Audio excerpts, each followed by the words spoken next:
Pay close attention. The news you're about to see is fulfilling Bible prophecy.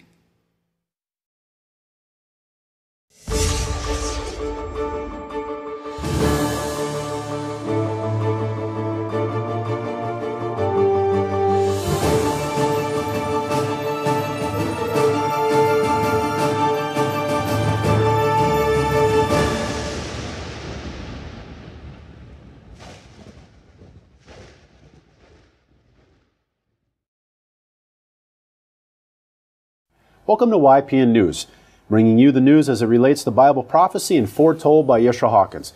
Katan, we have many articles to discuss again this evening, all showing Bible prophecy fulfilled. We have nations preparing for war, we have violence taking place, and something scary taking place in the skies of Russia. In addition to that, Jeff, we also have some news from the Vatican.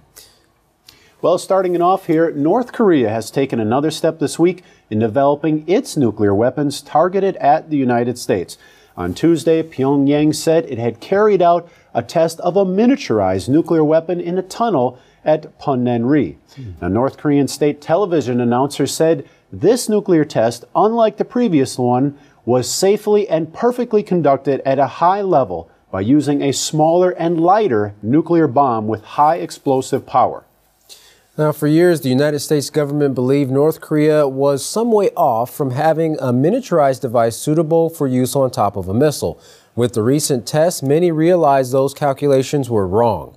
Despite last year's successful rocket launch, North Korea has yet to develop a ballistic missile that could strike the U.S., but a miniaturized bomb, according to one leading expert on North Korea's program, would definitely embolden the country.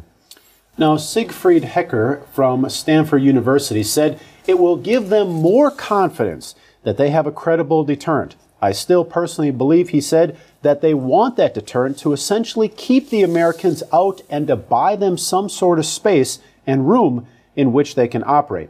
Now, President Lee Myung-bak of the Republic of South Korea held talks on the test with his successor, President-elect Park Geun-hye, who had promised great engagement with Pyongyang in her campaign. South Korea has put the country's military on watch, as a defense ministry spokesman, Kim Min-seok, said, "We have strengthened the readiness of our military by increasing the security alert level to 2. We have also operated the South Korea-U.S.-Korea joint surveillance platform to closely monitor North Korea's military movements." Now, despite international pressure and condemnation, North Korea's leader Kim Jong-un continues to ready his country for war. Well, Pakistan also conducted a successful test fire this week, a short-range surface-to-surface missile. Now, a test fire was conducted with the successful launches of 2 missiles from a state-of-the-art multi-tube launcher. Now, with a range of 60 kilometers and in-flight maneuver capability, these missiles can carry nuclear warheads with high accuracy. Additionally, these surface-to-surface missiles have been specially designed to defeat all known anti-tactical missile defense systems.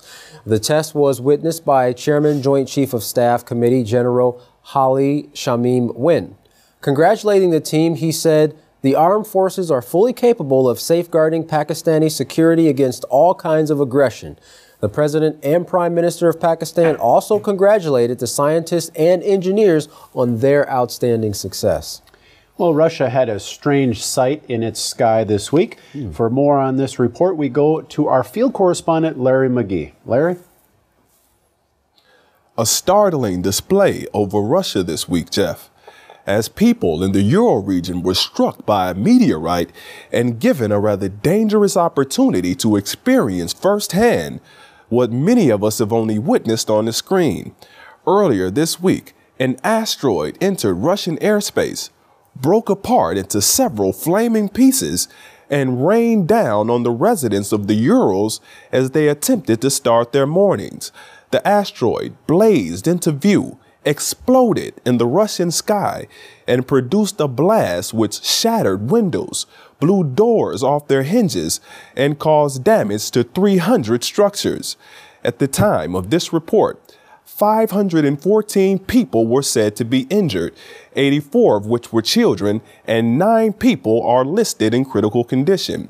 Shattered glass and the trauma of the incident, which produced a heart attack in at least one case, are said to be some of the major factors behind the injuries. Schools were forced to close. Citizens were advised to remain inside. And the Russian Minister of Emergencies placed 20,000 of its personnel on high alert. And events like these seem to be far from over.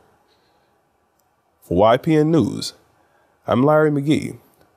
Katan, Jeff, back to you. Interesting report. Yeah, that's for sure.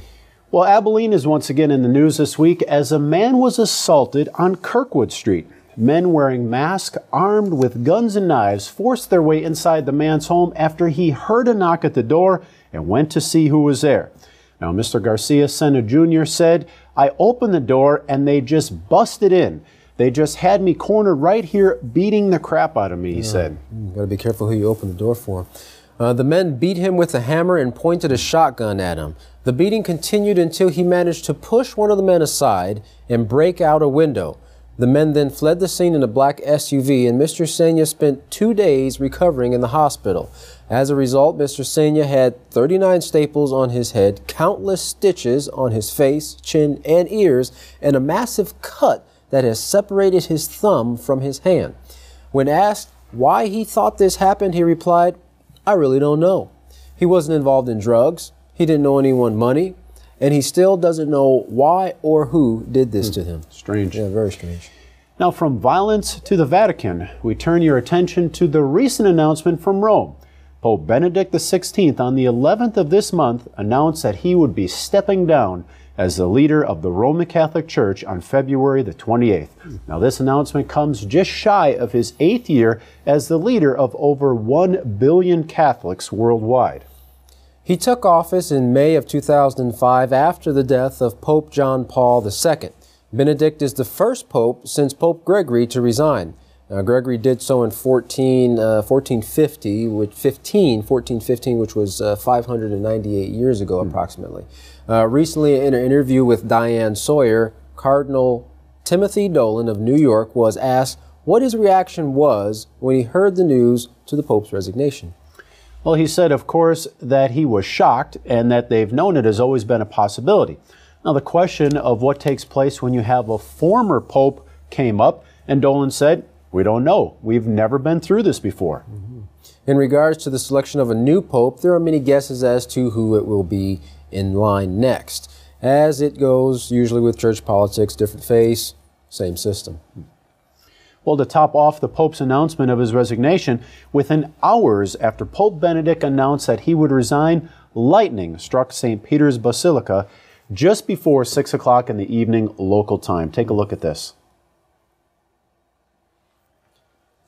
On the heels of the Vatican's proclamation, we take you to a report about a man, Bernie McDade.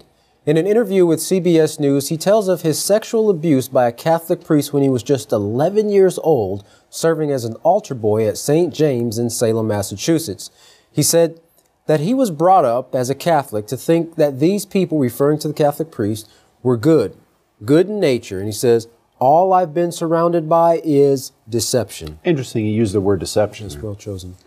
Now, investigating sexual abuse was the responsibility of then Cardinal Ratzinger in his nearly 20 years in the Vatican office that deals with church discipline. Ratzinger received criticism for not responding fast enough to defrock priests who molested children. But as Pope, Benedict apologized publicly to victims. Now, McDade said that aside from apologies, he'd like to see action on their part to stop what's occurring.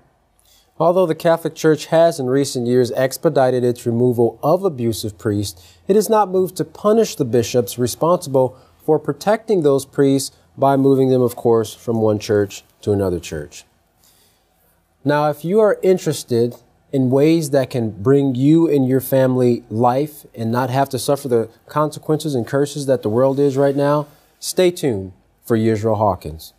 And if you have not yet received your free copy of the monthly newsletter or Prophetic Word magazine, you can write the House of Yahweh at The House of Yahweh, P.O. Box 2498, Abilene, Texas 79604. Or you can call them at 1-800-613-9494. You can also visit their website at www.yahweh.com or www.yisraelhawkins.com. And also you can email them at info@yahweh.com. Now, for any calls outside the United States, please call the number on your screen. Up next, Yisrael Hawkins.